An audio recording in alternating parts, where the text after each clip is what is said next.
All right. So I'm Ben Dickinson. I'm Indiana DNR's Lake Michigan biologist. See a lot of familiar faces out there. So I've been here a decade now, so I'm sure a lot of you know me. Unlike the other talks, I'm going to kind of do a broad overview of a bunch of stuff, so I'm not going to spend a ton of time on each individual topic here. But I'm going to talk about the recent Chinook public input process we just went through regarding our Chinook stocking strategy, go over some creel data for perch and trout and salmon, talk about some trends in our perch survey work, and then finish up with a really kind of quick overview of the predator-prey balance on the lake. So if anybody has any questions, since I am going to be going through different stuff, please just interrupt me and ask them. So some of you, how many of you are aware of our public input process that we just went through? So like half the room probably. So some of you probably took the survey. We announced that we are increasing Chinook salmon from 225,000 to 275,000 fish starting this year. That was the first time we'd increased stocking lake-wide in quite some time.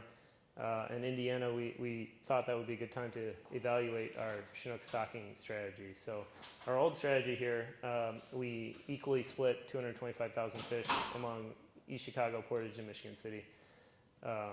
And we came up with a few options based on social and scientific factors that we thought we would ask the public what they thought and incorporate public input into our decision-making process. Let's go over the options here that we asked people. Option A was the equal split, just the same as the old strategy, but with more fish. Option B was to add the entire 50,000 increase only to the kind of central geographic location of Portage. Option C was to get rid of East Chicago.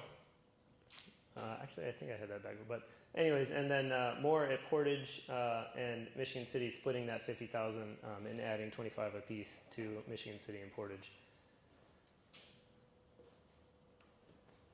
So we asked a ton of questions in this survey. I could do the whole presentation just on this, but in the interest of time, skip right to the kind of meat and potatoes results here that really informed our thinking.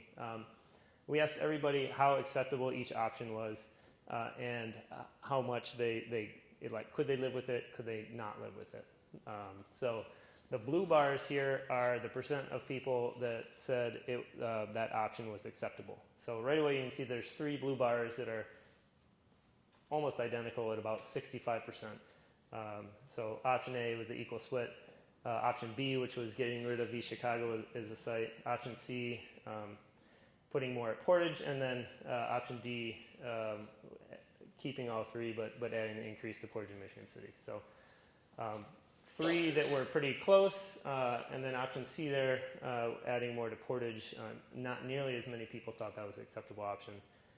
The red bars here are people who thought that was that was not an acceptable option. So you can see that almost a third of people could not live with option C. About 24% said they couldn't live with option B. And then options A and D had pretty similar lower amounts of people that thought they were unacceptable. And then the real take home here is the green bar. That's the net favorability, basically the blue bar minus the red bar. And you can see there's a clear winner here, almost 51% net favorability for option D, which was splitting that increase among Portage and Michigan City while retaining East Chicago. And then option A, which is the equal split.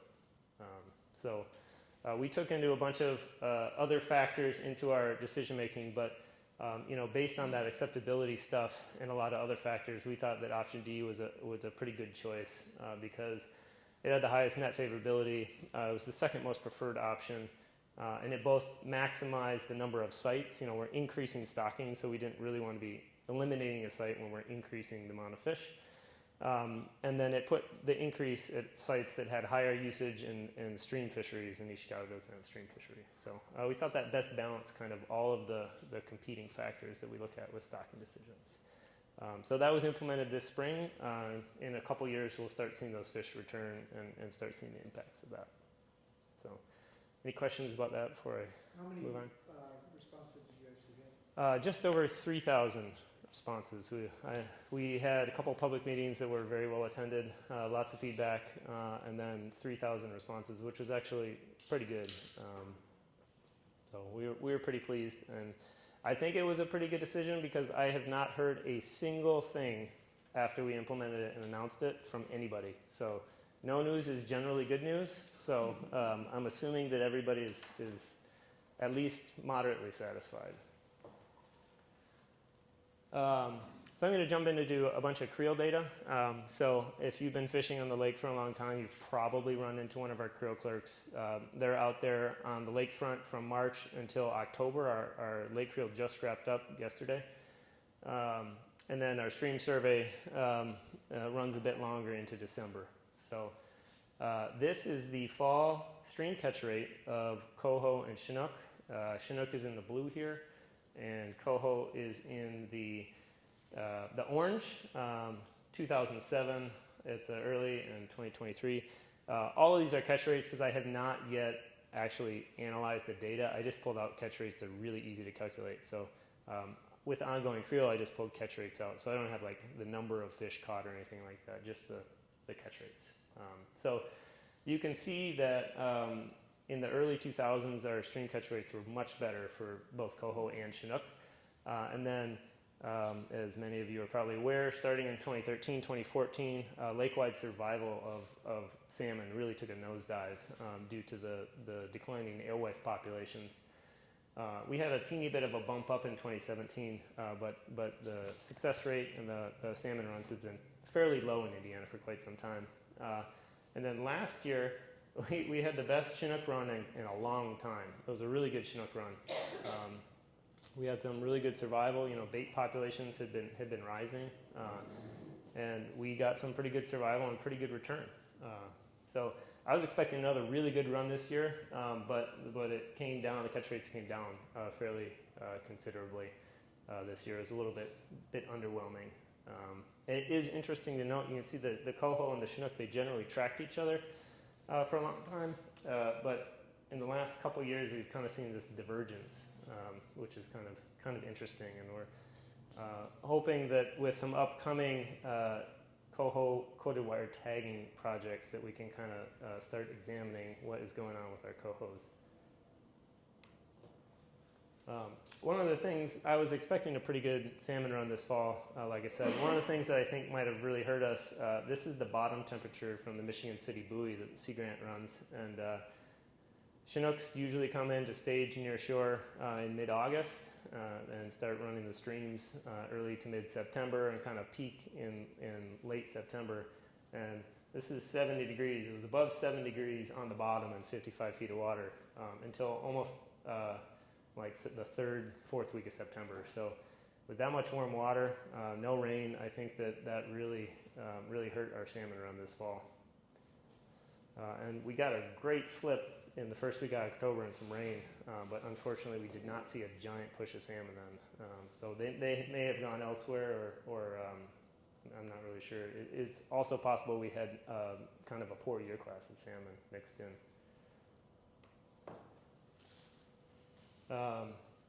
Similar catch rate plot here. This is the summer steelhead run for June, July, and August. Over the last 15 years, June here is in blue. We didn't creel in June until 2017, so we don't have any data before that. July is in orange here, and then gray is August. So you can see it bounces around a lot. Lots of times when we have kind of a really good July, that means we don't have a good August because all the fish came in when the conditions were good, and vice versa. We had an amazing June here in 2017 and lower July, August. But in general, really bounce around quite a lot. And this year, you can see we had a pretty good June. It was a really slow and steady run of fish in June. Never a huge push, but just kind of consistent, moderate pods of fish coming up Trail Creek. And then we had pretty poor summer. It was just really dry, warm water near shore. Just that run never materialized. In fact, we had a hard time. We were trapping for broodstock pretty much all July, and just really struggling with warm water and low water to get fish. This one surprised me. I don't know how many of you had a fantastic coho year, but this is the boat catch rate from 2000 to 2023, the whole season long. Coho is in orange, lake trout in green, and Chinook's in blue here. According to the creel data, this was the best coho season in terms of catch rate, only in catch rate, that we've had in almost 25 years. So I wouldn't have guessed that just by my own fishing or seeing what other people were saying, but it was apparently a pretty solid year for cohos. The spring was fantastic. Spring and then it died. So well, not quite. So in blue here I plotted, this is monthly catch rate. So March on the left through September here. The blue is the average from 2000 to 2022, and then the orange is this year.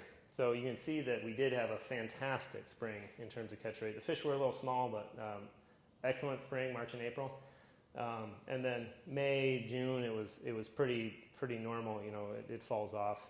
But then this is actually the best July coho catch in the time series history. Is almost 2.5 times average catch rate. So pretty unusual for us to have cohos hanging around into July. And I think a lot of them were kind of a tri-state line or up in Illinois. Michigan City seemed a little slower from what I heard. Yeah, they're out deeper. Again with the warm water. Yeah. Are they reporting larger cohos? No, smaller in general. Smaller? Yeah.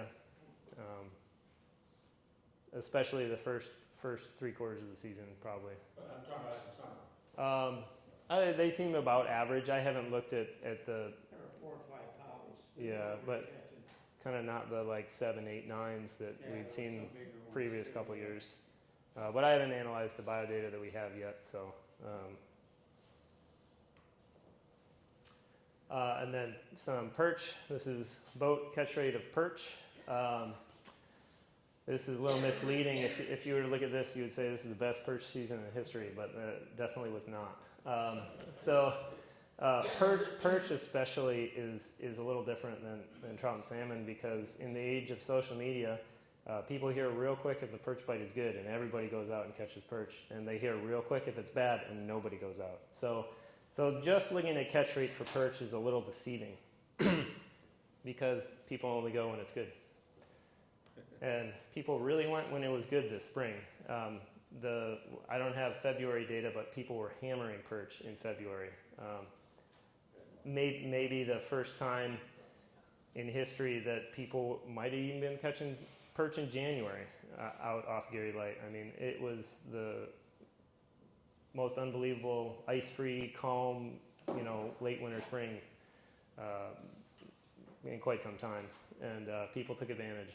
And fantastic March and April fishing, and then just pretty much almost nothing the whole summer. Worst in the time series. I pulled out June, July, and August here. You can see it bounces around quite a lot, but just really terrible. And again, a lot of warm water, no thermocline, pretty much all summer long. They call them early in the year? I don't think that was it, but yeah, I mean, just horrible conditions for perch fishing. They're really scattered when there's no thermocline. Usually we get at least a few weeks here and there, but. Do you use trawler surveying for perch or no? Yep, that's coming up.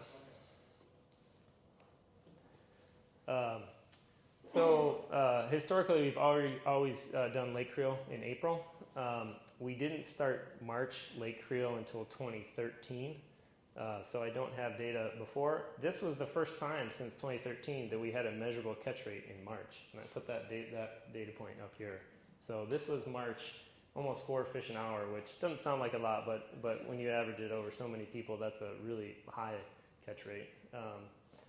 And that's higher than any of the April catch rates that we've seen before. And the April is in blue here. And you can see some years there's not much. It was either iced over or too rough, or whatever reason the perch weren't in kind of those clay flats. But we hadn't seen any fishing in April for 5 or 6 years. And then all of a sudden this just popped up. So we did used to see it occasionally back in the 2000s and mid-2000s. There was that Gary Light fishery.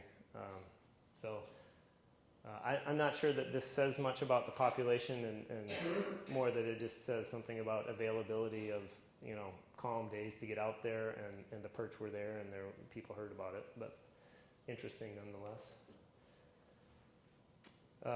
So kind of some takeaways from that creel data. Perch, just ridiculous early season success this year, and followed by horrible summer fishing. And both of those were really water and weather related. We had great weather in the early going, and then we had really bad weather for perch fishing in the summer. Coho was excellent. Lots of fish, especially early this year. That was probably tied to a really poor 2022 alewife spawn. Coho is super correlated to alewife year class. And then the Chinook fishery was pretty poor. Again, warm water, near shore, lack of rain for the tribs, but there could have been lower survival than the previous year as well. Chauncey's asking about perch surveys. This is our index of perch spawning success. Over the year, Ball State used to do this. We took it over in 2020, trawling at nighttime, dragging a net on the bottom to catch little teeny 1 and 2 inch perch in August. This is the number per trawl hour going back to 1990. So you can see that it's very boomer bust. Perch are super boomer bust spawners. There will be years where they have huge year classes, years where they don't have hardly anything. You can see that there was one period here from 2002 to 2009 or 10 where there were a string of successful spawns. But outside of that, it's very irregular. 2015 was, by far the biggest one that we ever saw. Then we haven't really seen much since. I removed, let me go back here. These really distort our ability to zoom in here. So I removed those so we could kind of dive in here. So I removed the two giant ones of 2009 and 2015 to look at this because I think it's interesting. So you can kind of see the trend here of a downward slope. And we see the same thing in alewife recruitment. This 2012, 2013 time period, something really changed lake-wide, and we saw a decline in productivity, alewife recruitment, perch recruitment, likely driven by quagga mussel expansion, really affecting the lower food web. But we have seen pretty sustained poor spawning of perch in that time frame. Although we did see an uptick this year in our August trawling. We saw quite a few in our September micromesh netting, and I was talking to Illinois Natural History Survey staff at dinner earlier today, and they said they saw quite a few younger years as well. So it may have been a moderately good perch spawn this year, which would be some welcome news. And there's more to it than just how many young of year we find. The survival differs over winter. So it's not a one-to-one correlation between how good the spawn was and how many of those perch make it to adulthood. That bounces around. So yeah, I mean, we're catching lots of these perch from these year classes right now. Those are out there in the fishery. So there still are perch around. And I mentioned that alewife, you can see the alewife recruitment trend 2012, 2013. Here's 2013 right here. So you can see bounces around. These are the USGS data for alewife, lake-wide, year alewife by year. So you can see on average much higher here pre-2012, 2013 than here. We had a really bad 2019 year class. 2020 there was no survey due to COVID. A decent one for the kind of the new normal here in 2021, and an almost total bust here in 2022. So that 2022 data point is unfortunate, but there is some good news, some early signs suggesting we had a really good spawn of alewife this year. This is, again, from our perch trawls in August, and we rarely catch young year alewife in any amount in our August trawls. We caught a bunch in 2012, a bunch in 2015, and those, here's the 2012 12 year class estimate and the 2015 here. So those were the two best year class estimates by the USGS survey and recent lake-wide history. And those are the years that we caught young year alewife in decent numbers in our August trawl. So we caught quite a few this year. And talking to my counterparts in Michigan and the Fish and Wildlife Service, they haven't crunched the data yet, but they said they saw quite a few young-year alewives this year. So some hopefully welcome news. I'll be anxiously awaiting the survey results once they get published later this year or next year. Any questions on any of that before I move on?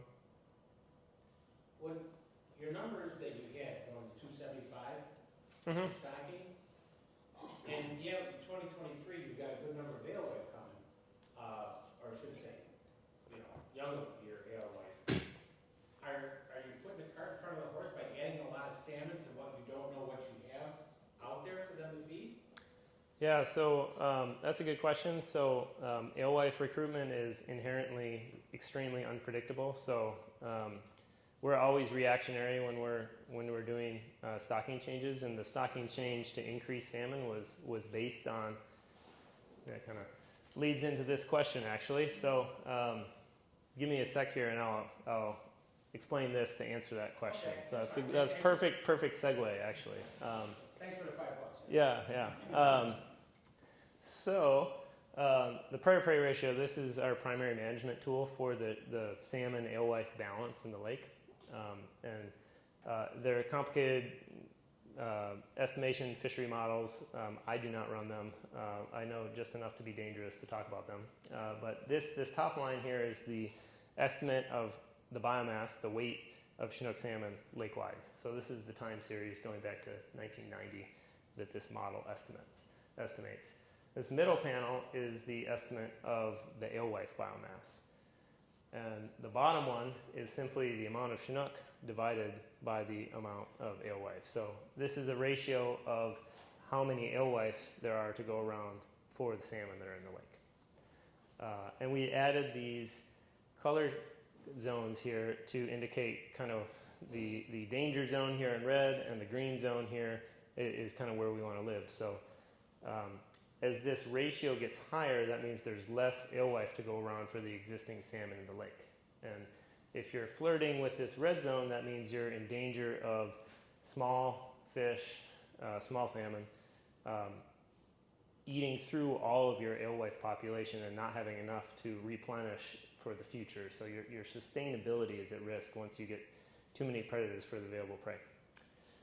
So through the stocking cuts that we made, you can see we are in the red for many years of the mid-2000s into the 2010s. The stocking cuts made in 2013 and again in 2016 or 17, they brought the salmon population down and they brought this alewife population up. I'm sure a lot of you have noticed the alewife population coming back because we eased the predation pressure on them. So that stocking increase decision was based on the alewife population increasing and the predator-prey ratio decreasing. So at the time that we made that decision, 2021, and it's enacted in 2023, the very year that we implemented that, there happened to be a bust year of alewife that year. And then this year, there's a boom year, potentially, of alewife. So the alewife, by the time you make that decision and take those eggs and raise them and put them in the lake, it's a 1.5 to 2 year out. So there are 1 to 2 year of alewife that are spawned in that time. So since the unpredictable, basically we just do in rolling 3 to 5 year cycles and kind of adapt as we go, if that answers your question. You're still in the safe.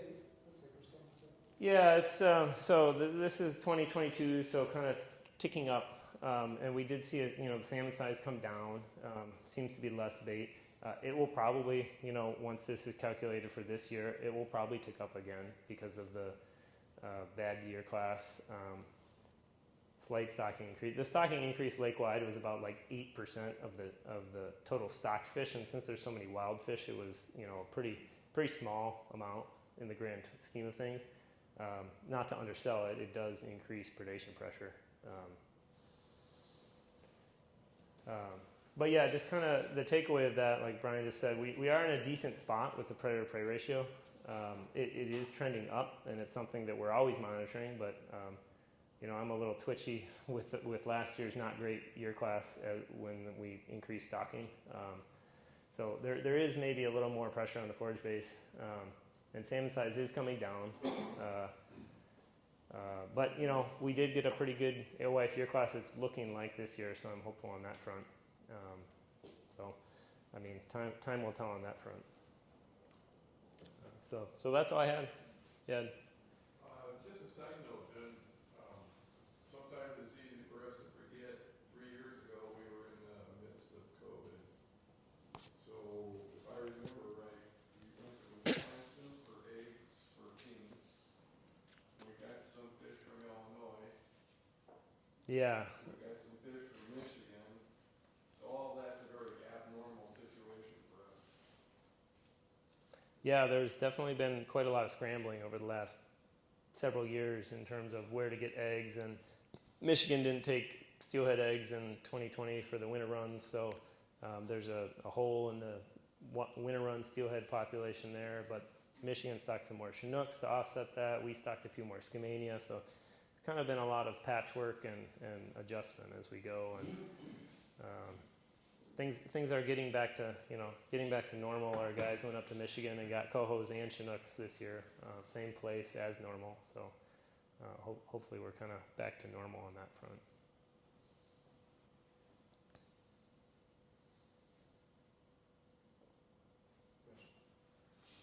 Based off the water temperatures and the weather and everything being kind of a poor Chinook run, do you think that that's going to feed into the steelhead run for this winter? For the steelhead run? Yeah. It might. You know, typically when you see a really good salmon run, you'll see an uptick in the steelhead kind of following behind them to eat. So I wouldn't be surprised if there were fewer steelhead. I think the steelhead run is probably going to be down this spring anyways because of the bulk of them. Probably 3/4 of them run as 3-year-olds, and 2020 is when that Michigan egg take didn't happen. So they're where we get winter run strain from. So this spring steelhead run, this winter's, it could be worse as a result from that. But you know, that would be a bigger factor probably than the salmon run, I would think.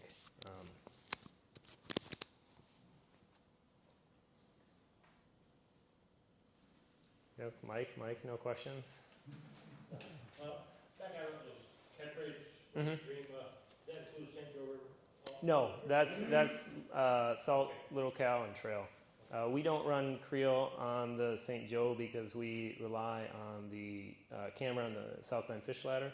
We can count every single fish that goes through there, so that's more cost effective than running a creel. Well, how is their coho run on St. Joe? Very poor.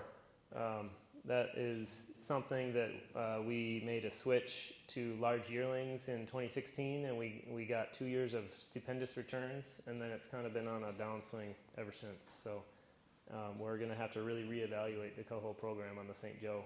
We've pretty much exhausted our options for juicing that, and we may be reallocating those fish elsewhere or doing some, once coated wire tagging comes online for them, looking at moving them to study them and something like that. And like the steelhead catch rate for Trout Creek and look at that include the Michigan City Pier?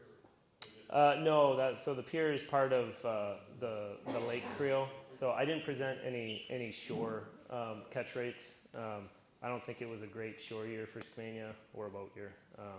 But yeah, it's just starting at the Highway 12 bridge and upstream for the stream creel. Are you still stocking in the St. Joe? Yep. Yeah, we stock 75,000 Skamania, 60,000 coho, and 80,000 winter runs in St. Joe. Detailed numbers? 60,000 coho, 75,000 Skamania, and 80,000 winter runs. 40 of those come from Michigan. We trade them Skamanias, and they give us 40,000, and we raise 40,000 of our own. So. Back, yeah, I see another one back there. No?